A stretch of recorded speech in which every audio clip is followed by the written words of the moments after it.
Good morning, everyone, and welcome to another edition of our BDPA Tech and Career Talks. This is our second Tech and Career Talk of 2024. So we're excited to be kicking off Black History Month with a message that I think will resonate with us regardless of where we're at in our careers. Are you all able to hear me okay? No Yes. problem here. Okay. Looks like Clarence is having an issue. Okay. Okay. All right, Clarence, let's try to come back out, come back in or something, and hopefully we can get you hearing today because we don't want you to miss it either. So again, thank you all for joining us. We're excited for today's conversation. Before we turn the floor over to our esteemed speaker today and get into this great topic, I do want to do a little housekeeping per usual. So for those who are unfamiliar, BDPA is Black Data Processing Associates. BDPA has been around since 1975 with a focus on building our talent tech pipeline within the technology industry within the Black community. So we have a focus on professionals as well as students. So for students, we have a focus around middle and high school students with our high school coding competition. And we do mobile app showcases and things to develop our computer programming skills and technology skills within our youth. There's also the forum for professionals to continue developing our skills and our networks as we advance our careers. And our mantra is always advancing careers from the classroom to the boardroom. This is our BDPA Tech and Career Talk. If it is your first time, I'm Devin Jenkins, our National BDPA Tech and Career Talk leader. I serve as a US and Canada Commercial IT Success Manager at GE Healthcare, as well as the founder and CEO of Share the Vibes LLC, located here in Charlotte, North Carolina. So glad to have you all with us today. But our Tech and Career Talks take place on the second and fourth Friday of each month. And we have a range of speakers from different topics, different career levels. Some speak on more technical topics like cloud and brain machine interaction. We have other topics that are around more of the soft skills and career development, like today's conversation on the hidden network, the hidden job market. So join us. We have something for everyone, regardless of where you're at in your career, where you live, and what you're trying to do. So we're excited. That's the bulk of the talking I'm going to do today. I'm going to get out of the way and let Dr. Camille White, our wonderful speaker, introduce herself in her own way and turn the floor over to you so you can walk us through this brilliant presentation today. Thank you so much. I'm just going to apologize in advance. My dog just woke up. So if you hear some barking, that's what's going on. Happy Black History Month, everyone. I hope you're enjoying this month. Today, I'm going to be talking about the hidden job market so that we can navigate the career landscape using our soft skills. So a little bit about me. I'm a physician by training. Then I pivoted into the government space as well as big tech. When I was a physician in the clinics, I would notice patients would come in and they would have a lot of stress and disease related to their jobs. You know, they complained a lot about their jobs and it caused a lot of disability. And when I pivoted into the corporate space, I saw it firsthand and I experienced a lot of it too. One of the main problems that I found is that we're very well educated, we're very well heeled, but when it comes to being able to navigate those different spaces, we fall a little short. So I created this company. I'm a business coach. I inspire, motivate, and challenge clients to navigate their careers or businesses so that they can have less stress and better health outcomes. I am a product of a historically Black college. I went to North Carolina Central University, so Eagle Pride. I'm also a big Buckeye fan. I'm a life member of Sigma Gamma Rho Sorority Incorporated and other things. So for today's agenda, I'm going to speak about the job campaign, because when you're looking for a job, it's not just digging in and clicking the boxes for different jobs. It's actually a campaign. You have to have your resume done, your LinkedIn done. You have to know what your North Star is, what your commitment is. You have to know the vision that you want for your life, and then that career fits into there. So we'll go into the job campaign, the typical job search, the levels of networking, sponsors, fractional work, something I call DIY, do-it-yourself reverse recruiting. And then we'll talk about venture capital in the startup space, as well as mindset and energy. So let's dig into the job campaign. So like I said, I am very well educated. I loved my education, but it's great to have the degrees, but you need some soft skills to navigate.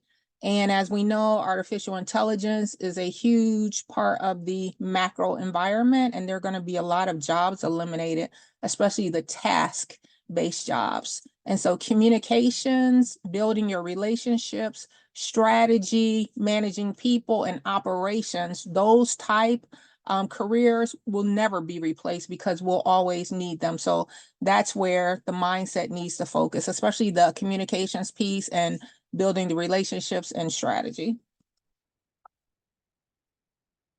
So as far as your career is concerned, and I mentioned this a little bit previously, you have to envision what you want for your life.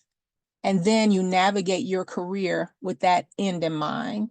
As you know, visionaries, people who lead big companies, they think about a big picture, the big picture strategy.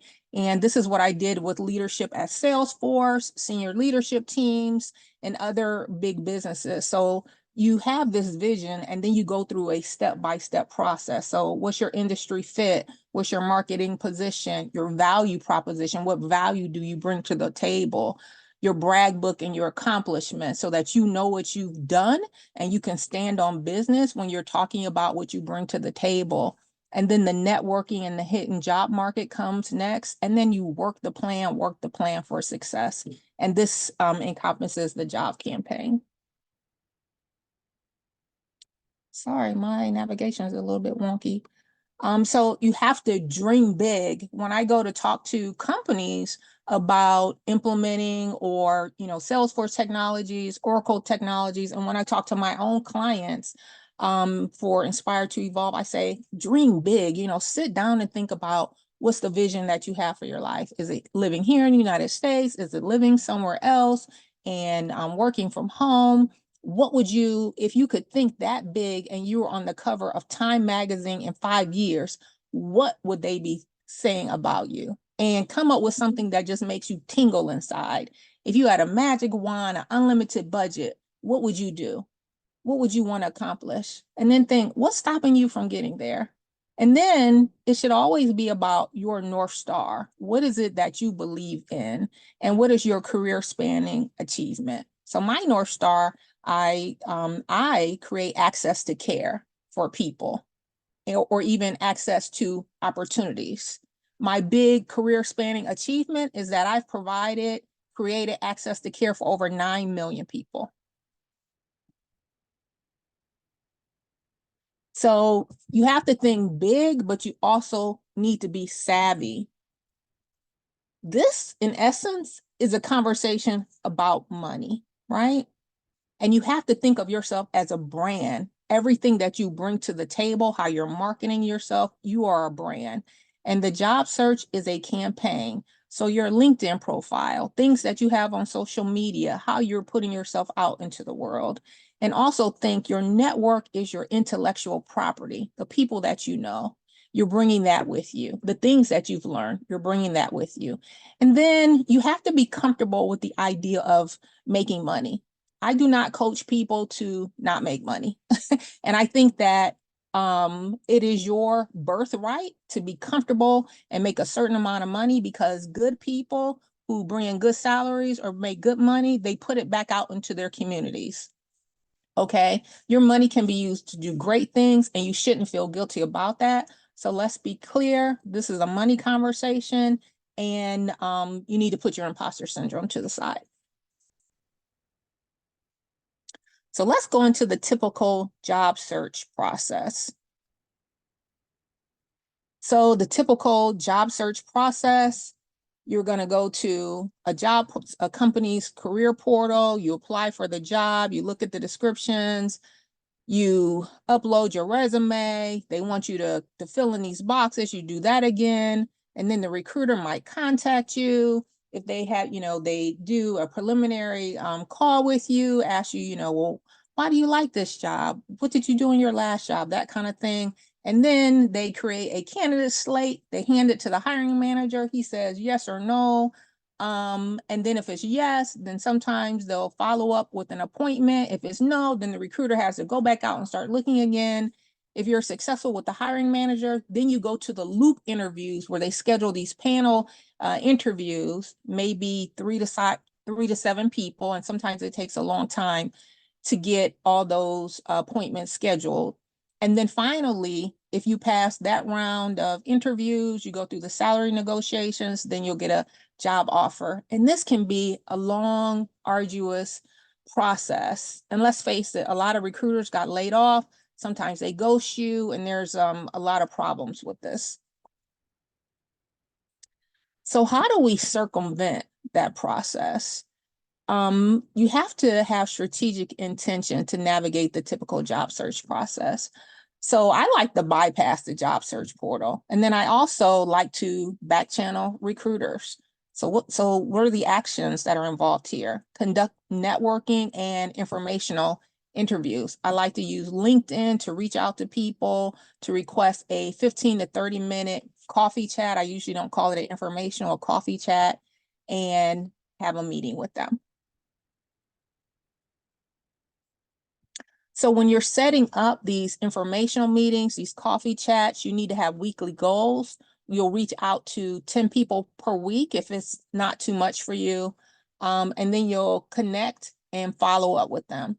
You wait at least 2 days after you've connected with them to ask them for the informational coffee chat, and try to have 5 informationals per week. You can use LinkedIn or hunter.io to find hunter.io. You can use that to find the emails for the different hiring managers or the people that you want to talk to. So I've come up with some best practices. You want to reach out to people that you've been in a group or industry with, networking groups with. That way you can say you have a certain commonality. Once you've connected with them on LinkedIn or through that group, you want to wait a couple days before you schedule that informational meeting. I hate when I connect with someone and I automatically have an email from them asking me for something. So do not ask them for anything. Don't say, hey, I want to pick your brain. That turns me off. Ask them just for a conversation, and stay within between the 15 to 30-minute time period, because sometimes people are just really busy, and you want to have a very succinct conversation where you're getting to know them. Thank them for their time, and then ask them if there's anything that you can do for them, and ask them if there's anyone else in the company that you could be meeting. So a lot of people think when they're reaching out to folks that they don't know, they think about stranger danger. So it's good to have some basic questions that you can ask. And of course, you're going to think about the value that you bring to the industry, and that's going to be part of your brief marketing pitch. So with these questions, you can ask someone, tell me about your path to the company. First you want to compliment them. Hey, I loved your LinkedIn profile. You've done a lot of great things. I'm just interested. Can you tell me about your path to the company?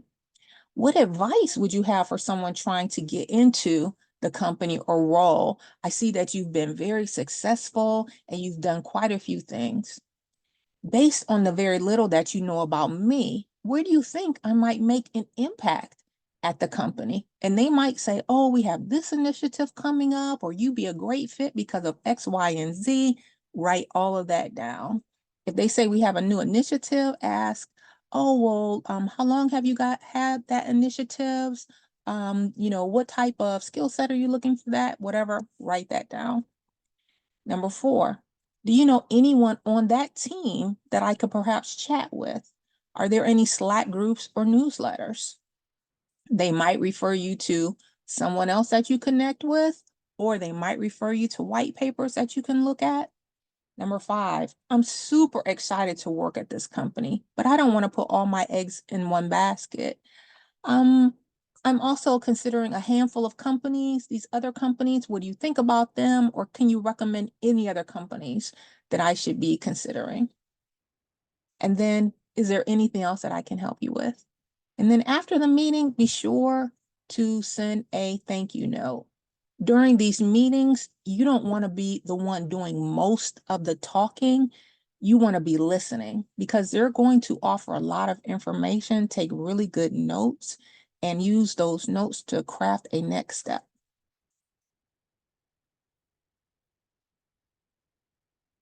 So levels of networking.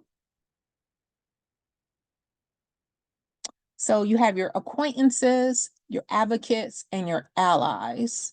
Acquaintances are casual connections. They're considered to be weak interactions.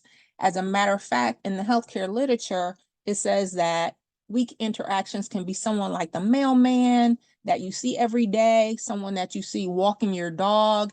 And these are actually essential for really good health. You have idle chit chat with them. Advocates are another type of network.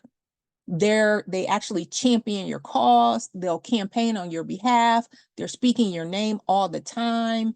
And if others perceive you in a negative fashion, they'll speak up for you and say, no, she's not like that. Actually, she does really good work. And they'll put your names into different rooms. Allies are usually people from different ethnic groups, but they want to partner with you to champion the cause. They really want an understanding. They're often found in professional and social groups, and they want to share a closer bond with you. They'll ask you out to coffee or dinner, really want to get to know the person that you are. So the three different types of levels of networking can take place on in person or in social media. Since COVID, people have really been leaning towards using social media. And for the perspective, there's a large number of social media connections, but that doesn't mean that you have a strong network. Some of those people, especially from my experience on LinkedIn and the amount of noise that we have in social media, sometimes they won't even see a post that you have. So you have to reach out to them, and getting followers shouldn't be the main thing that you're interested in. It is actually creating the relationships. That way you'll have stronger connections. So you want to focus on quality networking. So people that are in community groups, people with the same industry focus, folks with the same career interests, people with personal passions, even your alumni associations. I've known people to find jobs in mom groups, right? People that they'll find jobs in whatever, they're a member of an art group, and they talk to people about they need a job, and that person will introduce them to someone, that kind of thing. So don't discount the groups that you're in and the warm relationships that you've created within those groups. So you're doing this networking. Be prepared because people want to know you. People are intrinsically good at heart. So, and they're going to ask some questions. Don't think that, they're just being nosy. Come with a very open mind. You want to address questions such as the duration of your career, where to find more information about you. If you're on social media, where you like to hang out at, but keep it structured for work. They want to know instances of recognition, what kind of awards you have, and then why you're interested in a new career opportunity. So people want to know about you, but people can be sneaky too, right? How many kids you have is none of their business. What your kids do is none of their business. What your husband does, none of their business. Really kind of like what you do in your personal space. As a Black person, I just say I hike. I keep it very limited, very above board, and focus on career because of the discrimination. So networking is creating relationships. It's an opportunity to genuinely interact with people, meet new people doing creative work, learn a new language in the business culture. While they're mentioning these different terms, you definitely want to write it down. You want to ask about their point of view in the industry. And then you can give and receive feedback. And you want to listen and be thankful for the person's time.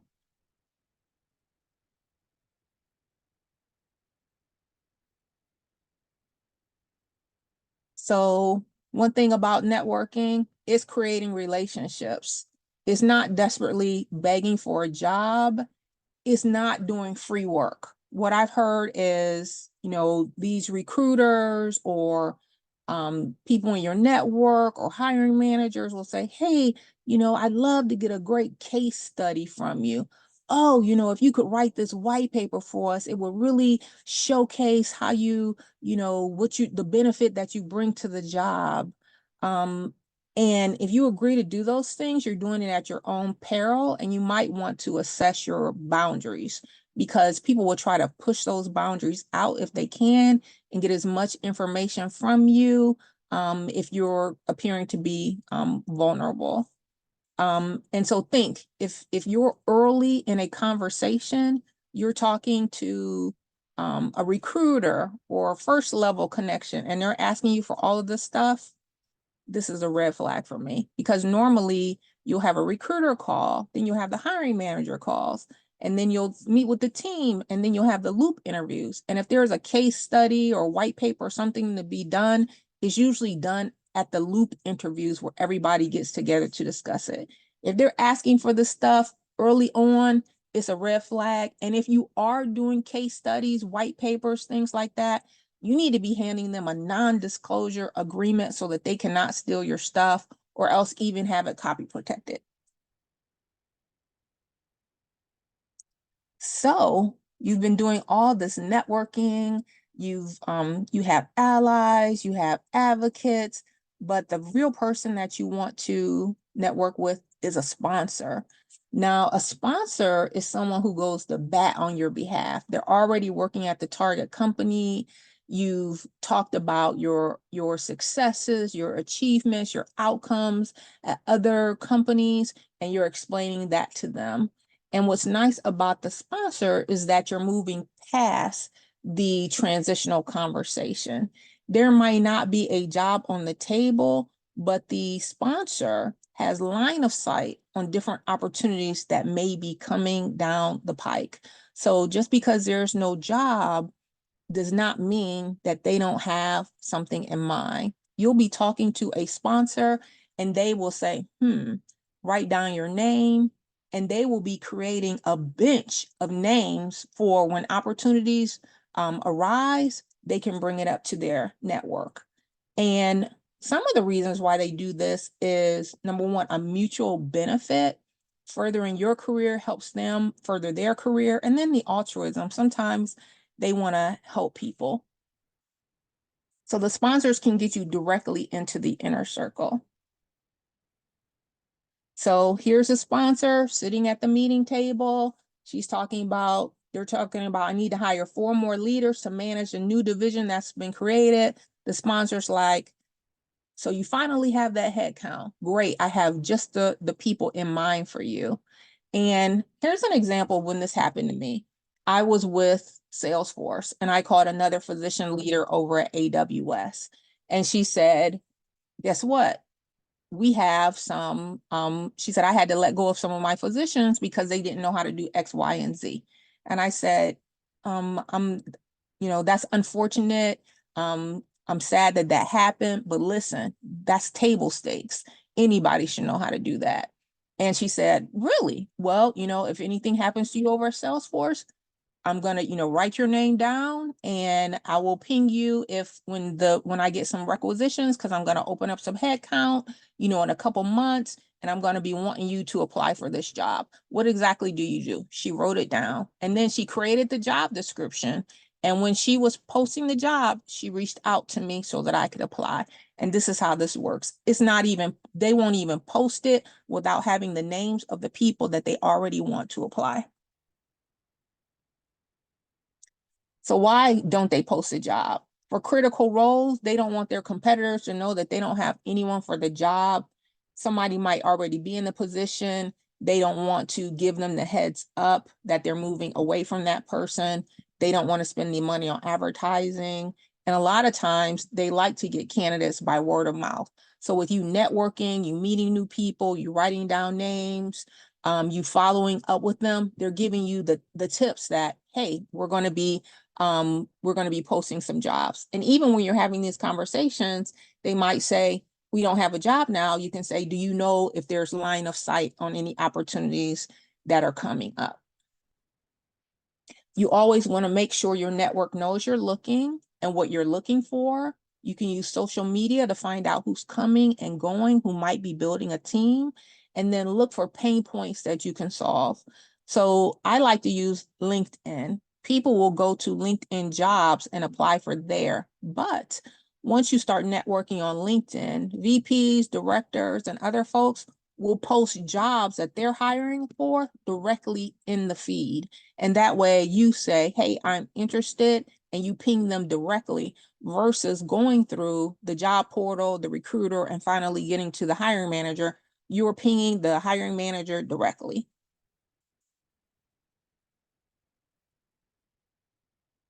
Another opportunity is fractional work. And I'm bringing this up because a lot of people don't realize that you can actually hang your own shingle, bring in your own work by working with multiple companies. So what is it?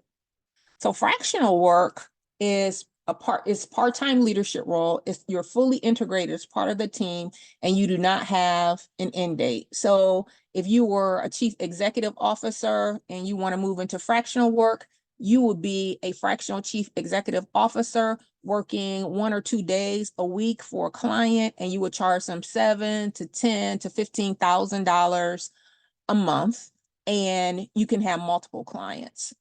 Usually it's with a startup company because they don't have a large budget and they don't want to bring someone on full time. There's also the consultant. Consultants are project-based. You're on until this project is solved, until the deliverables. You're not fully integrated. Your head's down. You're doing that one job, and there's usually an end date, and it doesn't last forever. And then there's the interim. You're full-time, but it's a temporary leadership role. You're fully integrated with the team, and there's an end date.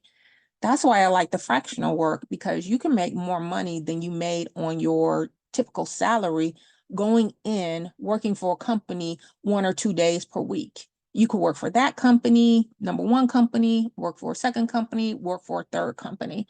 And then if you're working as a fractional CFO, or in my case, you're working in healthcare, for the most part, if I'm building out use cases, there is an opportunity to take some of the templates that I've already built for one company and then customize them over and over again for different needs.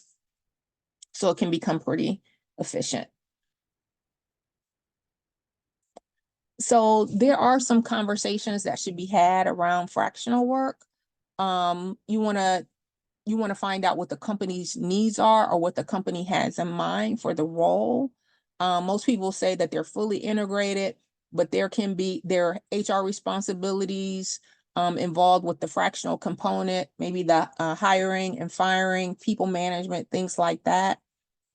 For me, I often ask, what are those responsibilities that are involved? Do I have hire, fire, performance management authority? And that usually gets right to the point. And you want to have that flushed out before you create a contract, before you do any of the follow-up things. So a fractional leader can also be doing consulting on the side, depending on what they're comfortable with, because they're not full-time, they're fully integrated. So I know some that do workflow consulting and things of that nature, and other projects that they want to do. The interim executive could be hypothetically fractional, but most of the time it's full-time, but short-term. This is one that I love. It's called DIY reverse recruiting. Some years ago, I noticed that recruiters would reach out to me and so a recruiter would reach out to me with a job description and they would say, do you know anyone who might be interested? Some of the jobs I was interested in, some of them I wasn't. And I'm thinking, why are they sending me jobs that don't even match my skill set? But then they will say, do you have any friends? So they're basically using they want to use my network. And this is how you can flip the script on them. So a recruiter calls for a screening interview, find out you're not a good fit for the role. So then you ask them, are you recruiting for any other roles with any other companies? And sometimes they'll say yes and point you to another role. And then you interview with that recruiter, you land it, and you go on to work with them. But then sometimes you can ask them, do you have any recruiter friends trying to fill roles for someone with my skill set? And if they say yes, then you go to their recruiter friends, you find out what type of positions they have, and you have conversations and you apply that way. So the point is, this gives you access to their recruiting network by way of a warm introduction. You can go to they can introduce you to their recruiter friends, or you can find out who these friends are and look and see what type of jobs they're filling, then go back to that initial recruiter and ask for that warm introduction. So you take all recruiter calls because there might be an opportunity down the line. I believe in playing chess, not checkers. So when you're dealing with recruiters, and initially I started the conversation about circumventing the recruiting process. But in the event that you're dealing with a recruiter or you're setting up network calls, you want to be in a very positive headspace and focus on what you can control. There might be times when people don't answer your email, or they set up an appointment and they ghost you, and this can cause a lot of anxiety. So you want to focus on what you can control, and that's going to be your mindset and your energy. You're on time, you're prepared, you look the part. The things that you cannot control, you can't control when someone ghosts you, them not responding to the emails, people being mean, or people not wanting to help. You can't control the isms either. So put that out of your mind. And if you allow yourself to be impacted by this, you'll have a downward spiral, and that takes away from your energy, and you can't move forward on the next one. And you don't want that to happen. So you have to always ask yourself, what kind of energy am I giving off? Do I sound desperate? Do I sound like someone that will be open for a warm introduction? You want to manage your mental health. In case in point, I had a potential client reach out to me, and she said, I see, she's just, I see that you're connected with people in the biopharma space, and this is what I want you to do for me. I want you to connect me with this. I'm like, wait a minute, calm down. And she's in a pickle. She's not making the salary that she wants. And then the company that she works for, they're doing strange things with her pension. So she's ready to get out of there. And so she's coming at me sounding kind of desperate. And so a red flag went off in my head, because even if I were to introduce her to someone, the conversation just would not go well. And so these are things that you can control: your mental health, your mindset, your energy. Now I want to talk a little bit about venture capital and startup space, because we often don't think about it when we're looking for jobs. And these opportunities often aren't posted, or you can create an opportunity for yourself. So in the venture capital space, you have all kinds of organizations that are looking for Black talent. There's Black VC. This is the Black Venture Capital, and they have a program called the Venture Capital Institute, Venture Capital Institute. There's Andreessen Horowitz. There's Y Combinator, Excel, Sequoia Capita. And I mentioned these companies because they will have an accelerator, and sometimes, and most of the time, they'll have a portfolio of companies that they invest in. And with these companies, they're often looking for talent. And you can reach out to them once you have your brag book, You know what your achievements are, your outcomes, and you can pitch to these companies, talk to them about what you bring to the table and how you can move them forward as far as revenue, increase market share, people management, things like that. The other one that I want to talk about is the startup environment. You can get a job at a startup company.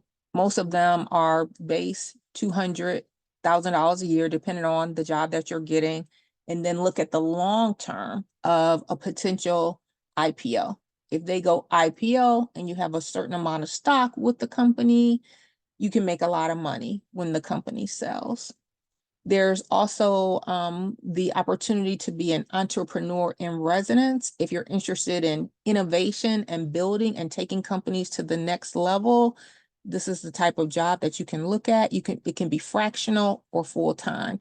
If you're a very innovative, out-of-the-box thinker, you want to bring new ideas to the table, this is something that you should look at. There's also an international market of startup companies. And these companies want to figure out how to get into the American space. For example, I had a client come to me and she was never able to make over $30,000 a year. So sat down with me, I looked at her resume, we redid her LinkedIn profile, and then I did an industry fit. I said, you will be really good for XYZ. Let's look at your pitch, how you could align it to companies and have an offering for improving their business and bringing on more sales. I worked with her on that offering and pitching to different companies. And she was able to work on crafting her proposal, her contracts, and the product that she would offer the different companies to a point where she had 5 different companies. She had her product. She customized it for each company. She ended up working for each company about 2 weeks to get them their product. And then she charged $10,000, $15,000, $20,000, depending on what they wanted for her 2 weeks of work. And she liked to keep her full-time job. So she had her full-time job and she was doing this on the side. And a lot of the companies came, this is the international market. So she was able to align her time zone and do that work. And she was very pleased. And she came back to me and said, oh my God, you changed my life. I did not know that I could ever do something like this, and told me that I am often her testimony at her women's church group.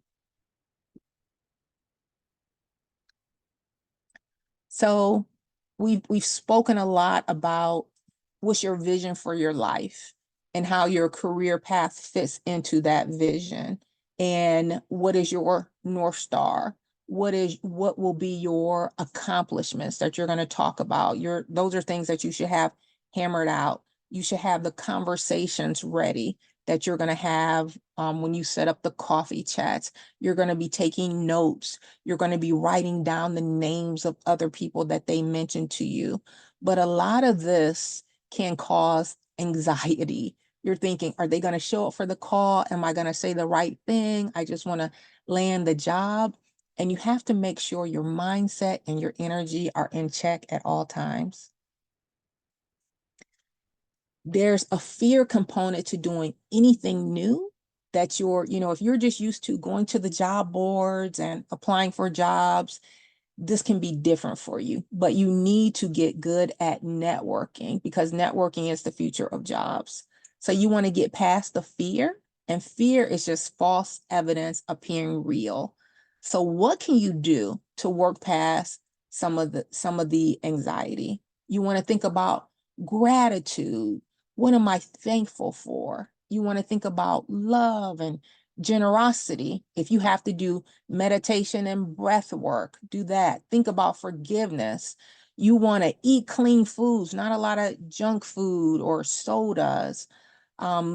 If you're really focused on getting yourself to the next level, you want to eliminate toxins and things that can slow your body down.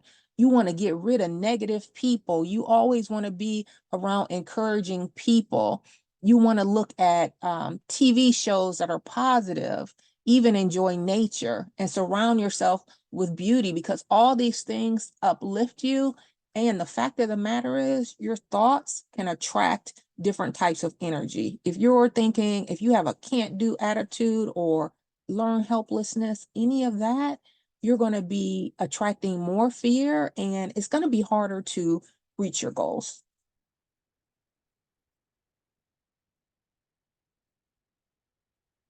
So I like to say, I like to focus on positive energy. I like to vibrate in a positive fashion.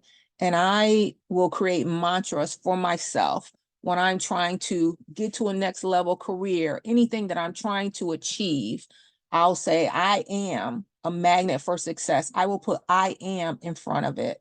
I am free to create the life I want. You know, you're not stuck in a job. You're not stuck in any type of environment. You go to places where people not only tolerate you, but they love to have you and they want you as part of the team and they value your input. You want to say, I am attracting opportunities that allow me to manifest my ultimate goals. I am worthy of every success. I live a life full of positive friendships, relationships, and fulfilling experiences. And another thing that you can say to yourself, I had a friend that she was always getting low job offers. And I said, listen, you need to start speaking out into the world. I am so happy and grateful that my new minimum is abundance, and I will not take a job that's offering me less than X amount. And she had to stand on it. It took a few months for her to even start believing it before she started attracting those jobs. She stopped being tongue-tied during the interviews. She could look at her brag book. She knew what her accomplishments were. She knew her value, and she could stand up for herself. So you always want to be thinking and having a positive energy and developing these mantras and talking to yourself and having this success, achievement, and money mindset, growth mindset. So thank you for hanging in there so far with me. I do have some scripts.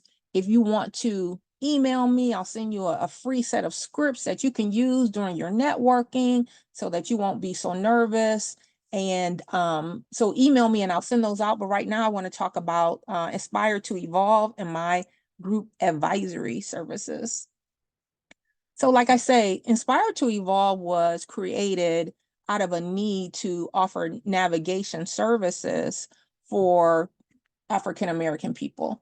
And we often have very high functioning tech skills, but there's something missing. So for the first track, the information that I gave you was part of the Hidden Job Network.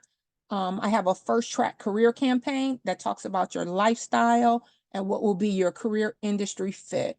We focus on your North Star, what your visioning is going to be. We do an outcomes-based resume.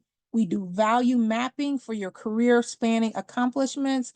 We focus on objective key results, your KPIs, your SMART goals, bringing in the business models, fractional work, interview practice, and all that stuff. The next track is called Sharp Focus. I believe you have to stay ready so that you don't have to get ready. If you're a new leader in your organization and you're looking for guidance, you don't always get that from the people that work there, your people managers. Sometimes they already expect you to come on board knowing, but because you're new and you haven't navigated there, you might need some extra help. So I provide 25 plus curated topics. They're customized for you. But one of the things I mainly do is create a 30, 60, 90-day game plan for you. We set your strategic goals. I provide access to industry leaders. We do a deep dive leadership development plan. We do a confidence development framework. And then I often focus on the Black people approach to workplace politics because that's often needed. The third track is managing your stress, and I call it protect your neck and protect your peace.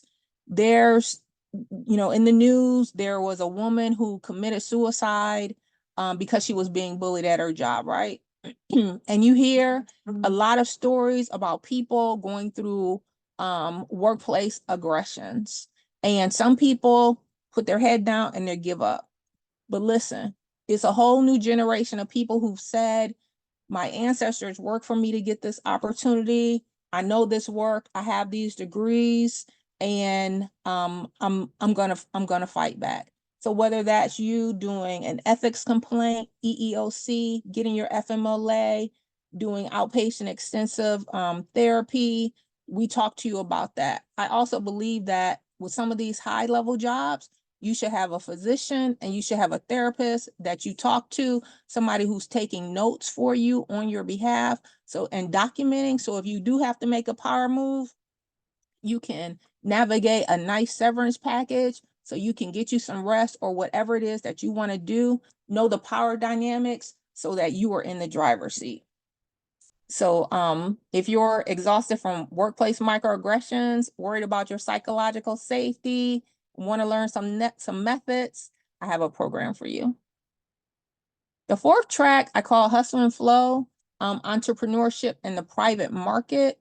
I teach about venture capital firms, funds, investors, angel investing, private equity, the series levels of fundraising, and how you can deep dive into this for different opportunities, whether you want to be a scout, LP, angel investor, or create your own path.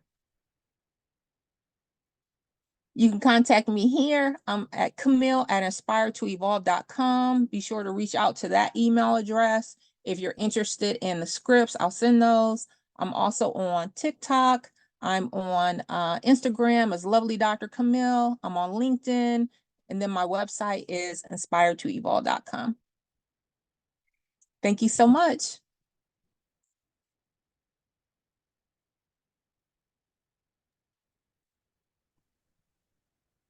Thank you. Are you able to hear me? Yes, yes. Okay. My headset is interesting sometimes. Thank you, Dr. White, for sharing this with us. I put your email address in the chat, Camille@inspiretoevolve.com. And I've also shared a link to your LinkedIn account in there. So please connect with Dr. White after the call. We did have a few questions hit the chat throughout the conversation. So one of the questions was in regards to the back channel process of recruiters. This is from Janine Smith. But Janine says, I'm having issues with recruiters from consulting companies not being honest. What are some of the things I can do if I cannot find the recruiter on LinkedIn or a website? Yeah, you can go to hunter.io. And, if they have their first and last name, hunter.io will be able to give you the recruiter information. But listen, the candidate experience is everything. So if the recruiter is not treating you well, then it may be a company that you don't want to deal with. I'll just say that. So, so another thing that recruiters will do sometimes is they'll collect resumes to say, hey, I have this type of candidate, and then try to push out your resumes, even if there's no real job that's available. So you have to be diligent in protecting your information and who you're dealing with. I hope that helps. Yes, thank you. You're welcome. And you can reach out to me, and I'm pretty candid. So Okay, we have another question. This one is from Keith. How do you find fractional work? how do you find it? Yes. You can go through your network, but fractional work is so popular right now that you can even type it in. I will say this, when you're having those conversations, even if you're on a interview, right, you want to think about a long range plan. So you're having a conversation with the recruiter or the hiring manager, and you decide, oh, you're not a good fit. Hey, I'm also open to fractional work. Do you have any opportunities there? Some of the companies will have fractional work and consulting listed on their websites. And if you're talking to a hiring manager and they're saying, oh, we just don't have the budget, then you can, especially if you already have your North Star, your brag books, your accomplishments, you know how you can move that business forward as far as bringing in more revenue, managing people. You can pitch yourself. And a lot of times they will create an opportunity for you. They will write it up for you. So the answer to that, I would search the job boards, put in fractional work. If you worked for other companies, reach out to people that you've worked for. Coming from Salesforce or Google, AWS, things like that, they have partners, right? You can reach out to those partners and ask them about different things. For me, in the healthcare space, a lot of people want roadmaps, use cases, things like that. And that can be an opportunity for fractional work, or if they want strategic leadership, strategic planning, that's fractional work as well. Thank you. We have another question. How do you avoid do not compete with fractional work? I'm not doing a do not compete. So yeah, that limits me. And as a matter of fact, I believe that the labor laws in some states do not honor do not compete. I've worked with a lot of pharmaceutical companies that have tried to hold me based on those. And it means that you cannot use the skill set that you have to pursue other opportunities. So this is very tricky, right? Do not be signing stuff that you don't understand. That's just the way that I'm going to put it. And sometimes you can come across as very desperate. When you know that this contract is not serving you well, you want to move on from it. I would take the call to learn as much from them as I could, and maybe even craft a proposal around services that I could offer to another company, but I'm not signing a do not compete. And then if they are so afraid of you competing against them, I would definitely have any information that I'm presenting to them copy protected, and I will have a non-disclosure agreement in place.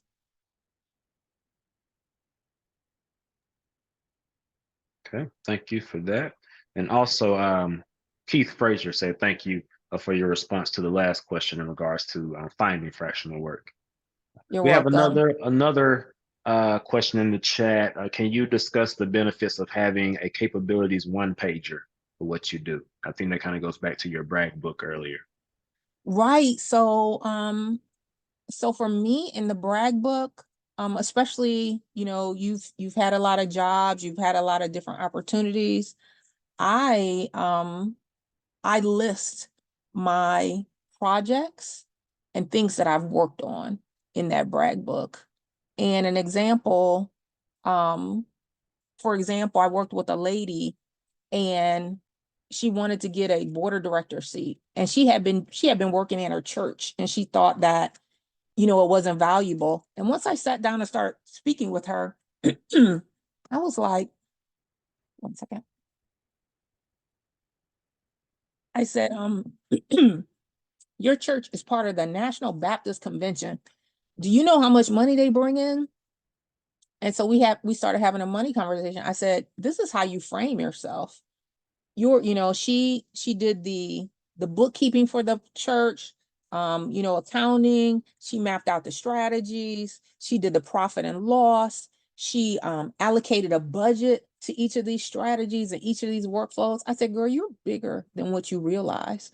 So if you write a lot of that stuff down in your brag book and you know how to talk about what your outcomes are, how you've moved the business forward, what your value is very important. So the one pager is important, but you need to be able to speak to it. And I've created like videos. After I separated from Salesforce, I started creating videos around healthcare, the regulatory environment, and how the technology could be used to support the regulatory environment. And some of those videos I actually took and put in my brag book and put a little use case next to it. So the brag book is very important as a one pager, but you definitely need to know your value and know how to speak to it. I hope that helped. Okay, well, that brings us to time. Thank you again, Dr. White, for sharing with us today. We appreciate you taking some time out of your schedule to share with BDPA and those who have joined us today.